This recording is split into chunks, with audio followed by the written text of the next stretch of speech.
Hey, this is Sam. Welcome to BNS About Movies. This week we're going to talk about the four House movies that have recently come out from Cauldron Video. They are TV movies from the late 80s. They're by two of my favorite directors. The first up is House of Witchcraft, La Casa del Sortilegio, the House of the Spell.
My God, you saved my baby. I'm so happy to see you. You'll never know. No!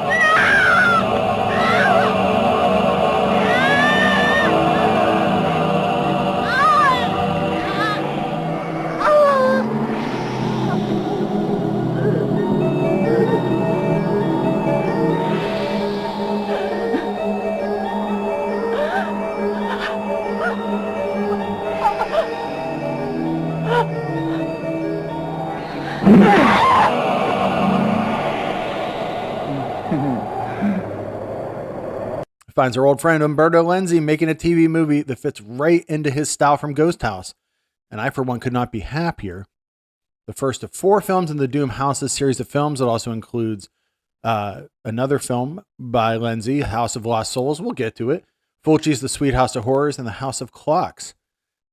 Basically, what Umberto decides here is the movie needs lots of the hero having visions of losing his head and having it thrown into cauldrons and giant vats of soup.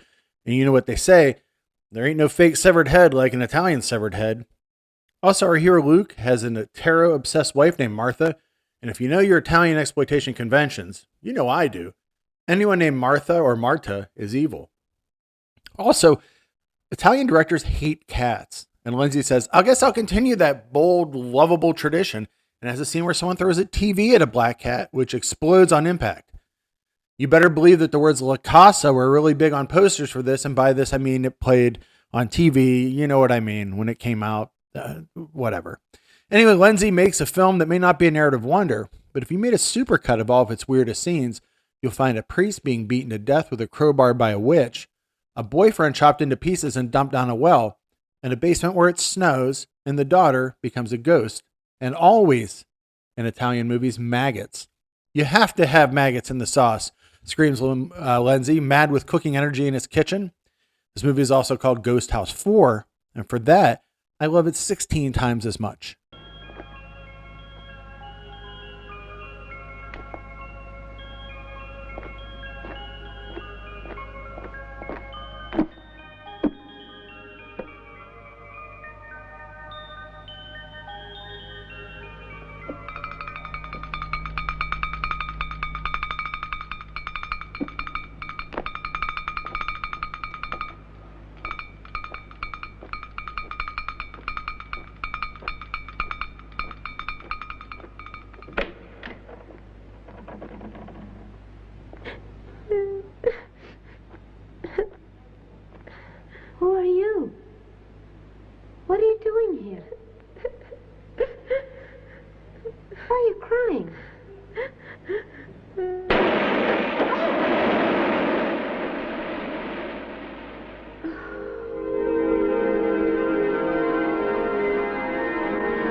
Speaking of Ghost House, House of Lost Souls is the next movie, and that's Ghost House 3. It is filled with all the magic and absolutely baffling things that make the original Ghost House something I love.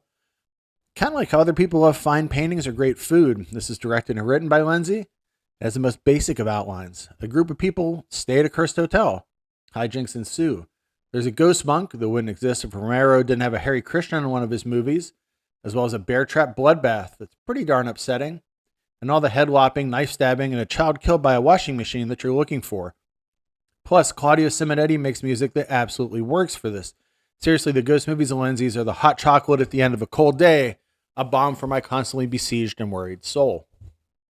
If you're a normal person, any of the Doomed Houses TV series might feel like wastes of time to you. To me, they feel like essential viewing.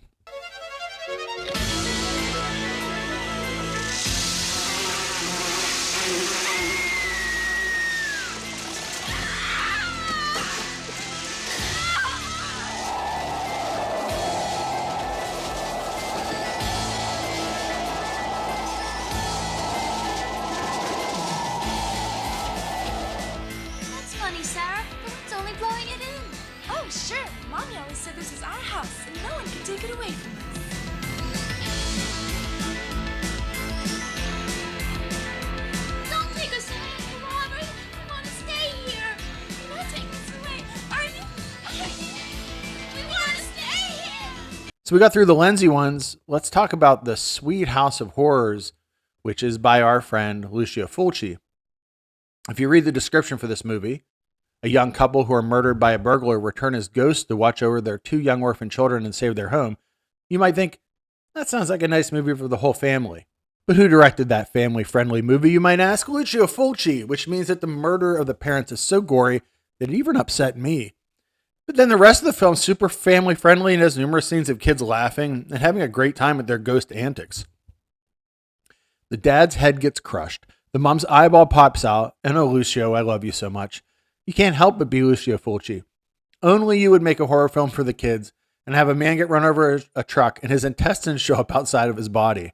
Somehow, Lucio did show some restraint by having Cinzia Monreal in this movie and not having a dog tear her throat out with his teeth. Sarah and Marco don't want to leave their house, and why should they? As their parents make toys that float and throw rotund men down the stairs, which will never not be funny, and I'm a fat guy and I can say that. Fat people falling down the stairs is the height of humor. After all manner of attempts to get them to leave, the parents decide to put their essences into 2 small stones so they can be with their children forever, which is about as sweet as Lucio Fulci can get. He follows this by having a spiritualist try to steal these stones, which quickly melts his hand into a bloody stump of goo. The kids find this and uproarious fun and laugh as they freeze like in a sitcom from the 80s as the credits roll. Fulci spoke very positively of the 2 TV movies he made in the La Casa Maledetta series, telling Roberto Curti in Italian Gothic horror films 1980 and 1989. They were fantastic, excellent filmmaking, and 2 of his best films he made. I'm kind of on his side in this one. I mean, what other Fulci movie has a ghost shove a large man down the steps and the kids dance and sing "Sausage is Dead"?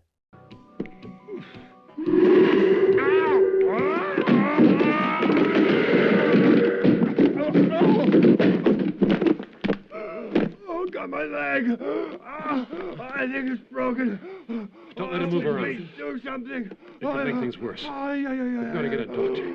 Sausage is dying, sausage is dying, sausage is dying. Phone for an ambulance. Yes.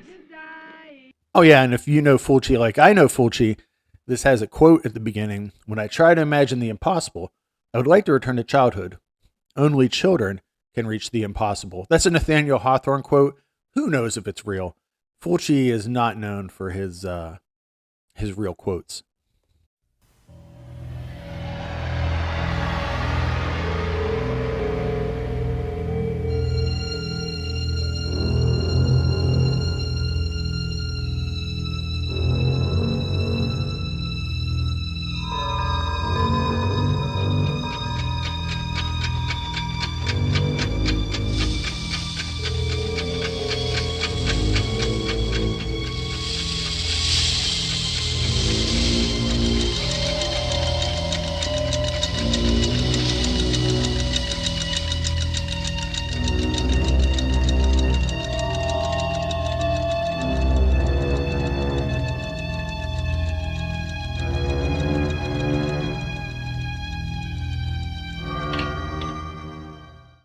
last film for this week is The House of Clocks, which is another Fulci. It brings together several narratives. Victor and Sarah are an elderly couple who live in the House of Clocks and are very protective of what they own to the point they've already murdered their money-hungry nephew and his wife, as well as a maid who grew suspicious. But hey, Al Cliver still loves him, and he only has one eye, and he protects the grounds. Meanwhile, a bunch of kids, Diana, Tony, and Paul, are shoplifting and killing cats, welcome to Italy, when they hear about an old couple and how rich they are. Diana talks her way into the house, but things unravel quickly, and before you know it, everyone's dead, and the clocks start moving backwards, and the dogs that patrol the grounds have them trapped. So they do what anyone else would do. They get super high. Diana and Tony make love, leaving Paul all alone and sad, and soon dead at the hands of the revived elderly occupants of the house. Sarah comes back to stab Diana's hand directly to a table. Tony gets pulled into a grave before the nephew and his wife assert themselves. The trio then wake up in their car and are certain they must still be high, and all this is in their head. But then the cat comes back from the dead and kills them all. Well done, cat. Finally, an Italian cat that does something right. Everyone in this movie is horrible. They all deserve to die, and they all do, not just once, but multiple times. And the best part of it all is that Fulci made this for TV, and it has multiple stabbings. Geysers of blood, old women being shot, murdered cats, and someone stabbed so deeply through the stomach you can see sunlight through their body. Suffice to say, this never aired on Italian TV, but eventually did play Japanese theaters. And now you can get them all from Cauldron Video in an amazing box set I can't afford, but someday I'd like to own. But that shouldn't stop you from going out and grabbing it. Anyway, you've been listening to BNS About Movies. This has been Sam. You can come to the site at bnsaboutmovies.com. Reach out to me at bnsaboutmovies@gmail.com. Any other links you need, they're all in the show notes. See you next week.